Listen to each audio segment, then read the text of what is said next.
राम राम. मी Prakash Mahajan, Mahajan and Mahajan YouTube चॅनलसाठी आपण त्याला जर अजून सबस्क्राईब केलं असेल तर आपल्याला विनंती की आपण त्याला सबस्क्राईब करावं.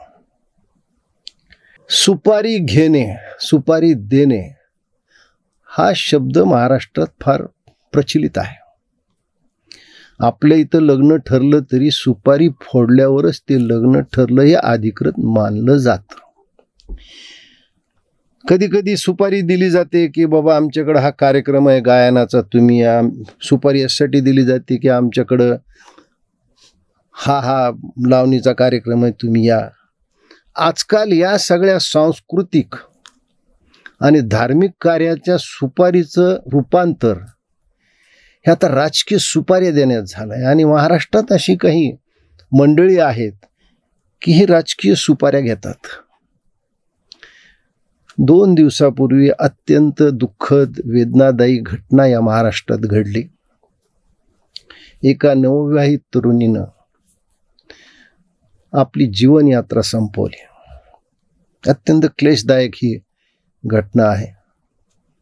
त्या मुलीच्या आईवडिलावर जे काही प्रसंग दुःखाचा डोंगर कोसळला त्याचं शब्दात वर्णन होऊ शकत नाही.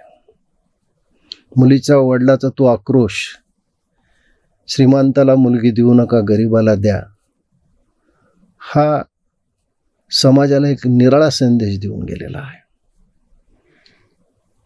पण आपल्या महाराष्ट्रामध्ये दुसऱ्याच्या सरणावर भाकरी शेकणारे बरेच लोक आहेत. त्यांना समोरच्याच्या दुःखाचं काही पडलं नसतं. आपलं त्याच्यातून काय साध्य होईल, ज्याला अगदी मराठी भाषेत सांगायचं झालं तर मेलेल्या माणसाच्या टाळूवरचं लोणी खाणारी जमात या महाराष्ट्रात आहे. आणि त्या जमातीमध्ये अग्रगण्य नाव आहे अंजली दमानिया. या स्वतःला समाजसेविका म्हणतात. आणि मग सोयीनं जो जितकं त्यांचं कार्ड रिचार्ज करेल, असे आमचे एक बीडच्या लोकप्रतिनिधीनं सांगितलं होतं, कुणी यांचं कार्ड रिचार्ज केलं की ते तेवढ्यापुरतं बोलतात, किंवा यांना जेवढी कुणी चाबी भरेल तेवढंच ते हातपाय हलवतात. या दुःखद घटनेचं भांडवल कसं करून घेता येईल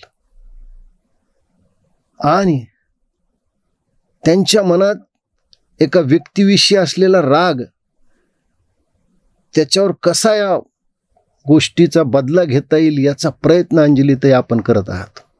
आपण एक स्त्री आहात. या जगात स्त्रीचा दुश्मन, स्त्रीचा शत्रू कुणी असेल तर ती स्वतः स्त्री, दुसरी स्त्रीच असते. जी दुर्दैवी घटना या महाराष्ट्रात घडली त्या घटनेचा संबंध तुम्ही पंकजा मुंडेशी जोडला. मुंडे म्हटलं की, आणि त्यातल्या त्यात पंकजा, तुम्हाला आयती संधी चालून आली. तुम्ही संधीची वाटच पाहत असतात की पंकजा विरुद्ध मी कधी बोलू शकेन. ज्या कुटुंबात ही घटना घडली ते कुटुंब आमच्या बीड जिल्ह्यातलं आहे, आमच्या परिचयातलं आहे. ज्यामुळे ही घटना घडली त्याला पोलिसांनी अटक पण केली आहे. पण तुम्ही तो पंकजाचा स्वीय सहाय्यक आहे एवढ्याच एक बाबतीचा संबंध लक्षात घेऊन तुम्ही काय सांगितलं की पंकजाने पोलिसला सांगायला पाहिजे होतं, पंकजाने पोलिसला सांगितलं नाही, पंकजाने पोलिसला सांगायचं होतं कारवाई करा. तुम्हाला काय माहिती पंकजाने काय सांगितलं? पंकजा तिथं उपस्थित होती. पंकजा तिथं त्यावेळेस कुठे होती, ती काय करत होती, तिनं पोलिसाला काय सांगितलं आपल्याला काहीच माहिती नाही. पण तुम्ही स्वतःहून त्या सगळ्या गोष्टी आपल्याकडे घेतल्या आणि केवळ ती व्यक्ती पंकजाची स्वीय सहाय्यक आहे हा एकच धागा तुम्हाला दिसला आणि तुम्ही सुरू केलं. मग या गोष्टीचं जर असं हात जर त्रैराशिक मांडायचा असेल की तो पंकजाचा स्वीय सहाय्यक आहे, उद्या पंकजाच्या खात्याची मंत्री आहे, त्या खात्यात कुठंतरी तालुक्याच्या लेवलवर एखाद्या वेटरनरी डॉक्टरने काही केलं तर तुम्ही पंकजाला दोषी धराल. या न्यायानं आपण जे बाहेर हे सगळे उपद्व्याप करतात, आम्ही तुमच्या नवऱ्याला दोषी धरायचं का? मग या न्यायानं तुमचा नवरा सुद्धा दोषी आहे.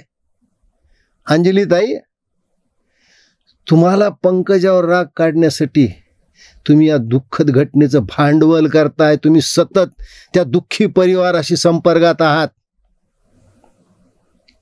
मला तुम्हाला काही प्रश्न विचारायचेत, त्याचं उत्तर आपण द्याल का?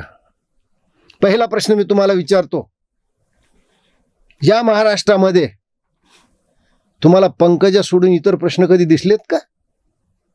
मला सांगा, बीड जिल्ह्यामध्ये ज्या कोचिंग क्लासमध्ये शिक्षकांनी ज्या 2 मुलीवर शारीरिक अत्याचार केले, आपण त्यावेळेस कुठे होतात?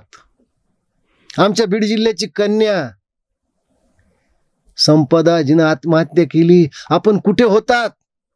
त्याच्या पुढची गोष्ट तुम्हाला सांगतो, ज्या माजी खासदाराचा या संपदा मुंडेच्या आत्महत्या प्रकरणी संबंध जोडला जात होता, त्याच्या एका पीएला भारतीय जनता पक्षाने फलटण नगरपालिकेत उमेदवारी दिलेली आहे. तुम्ही भारतीय जनता पक्षाच्या कार्यालयासमोर जाऊन निदर्शन करणार का? तुम्ही गप्प बसलात. त्याहूनही महत्वाची गोष्ट, सोलापूर जिल्ह्यात अनगर नगरपालिकेमध्ये सौ उज्ज्वला थिटेवर ज्या पद्धतीनं अन्याय झाला, ज्या पद्धतीनं तिला फॉर्म भरू दिला नाही, जी दहशत तिच्याविषयी माजवण्यात आली, तिचं घर अक्षरशः उद्ध्वस्त करण्यात आलं, आपली काय भूमिका होती? त्यावेळेस तर आपण काहीच बोलला नाहीत. का गप्प बसलात? सोयीनं तुम्ही गप्प बसता. मला सांगा, जैन बोर्डन प्रसंगी तुम्ही काय भूमिका घेतली? तुम्ही का मुरलीधर मोहोळचा राजीनामा मागितला नाही? घायवळ प्रकरणी तुम्ही तोंडात काय दही जमवलं होतं? कारण तिथं श्री राम शिंदे आणि श्री चंद्रकांत दादा पाटलांचे नाव होते. म्हणजे तुम्ही सोयीनं, तुमच्या सोयीनं तुम्हाला एक कार्यक्रम कुणीतरी दिलेला आहे, तुम्ही कुणाची तरी सुपारी घेतलेली आहे आणि कुणाच्या विरुद्ध काम करताय. तुम्ही भारतीय जनता पक्षात सोयीच्या लोकांकडे कानाडोळा करताय आणि विशिष्ट लोकांवर तुम्ही मात्र तोंड सुख घेताय. त्यांच्यावर जिथं त्यांची चूक सापडते का, चूक नाही सापडली तरी त्यांचा संबंध जोडून तुम्ही त्यांना आरोपीच्या कटघऱ्यात उभा करताय. माननीय गडकरीच्या बाबतीत सुद्धा तुम्ही हीच भूमिका घेतली होती आणि आता पंकजाच्या बाबतीत तुम्ही हीच भूमिका घेताय. पंकजाचा पीए वैयक्तिक जीवनात काय करतो याची जबाबदारी पंकजावर असू शकत नाही. पंकजा त्याच्या लग्नात गेली. पंकजा एक वडीलधारी व्यक्ती म्हणून तिनं त्याला जो आशीर्वाद दिला त्याचंही तुम्ही भांडवल केलं. एखाद्याच्या लग्नात गेलो आपण, शत्रूच्या घरी गेलो तर आनंदाच्या प्रसंगी तर आपण आशीर्वाद देतो. तुमच्यासारखी माणसं आनंदाच्या प्रसंगी गेले तर तुम्ही श्राद्धाचे मंत्र म्हणाल, हा तुमचा स्वभाव आहे. आणि मग तुम्ही स्त्री असून एका स्त्रीविषयी, ज्या स्त्रीचा याच्याशी दुरून दुरून सुद्धा संबंध नाही, तिला आरोपीच्या पिंजऱ्यात उभा करण्याचं पाप केलेलं आहे. या प्रसंगी तुम्ही सुषमाताई अंधारेकडून काही शिका. त्या पंकजाच्या कट्टर राजकीय विरोधक आहेत, पण एक स्त्री म्हणून त्यांनी मांडलेली भूमिका ही स्त्रीला शोभनीय आहे. स्त्रीनं स्त्रीची बाजू नाही घेतली तर या जगात स्त्रीचा वाली कुणी राहणार नाही. पण तुम्हाला कुणी दिलेल्या कार्यक्रमावर कुणातरी प्रायोजित म्हणून तुम्ही हा सगळा कार्यक्रम राबवताय. ब्रेक फेल झालेली गाडी आणि नवऱ्याचा धाक नसलेली बाई ही कधीही सगळ्याला खड्ड्यातच घेऊन जाते. धन्यवाद.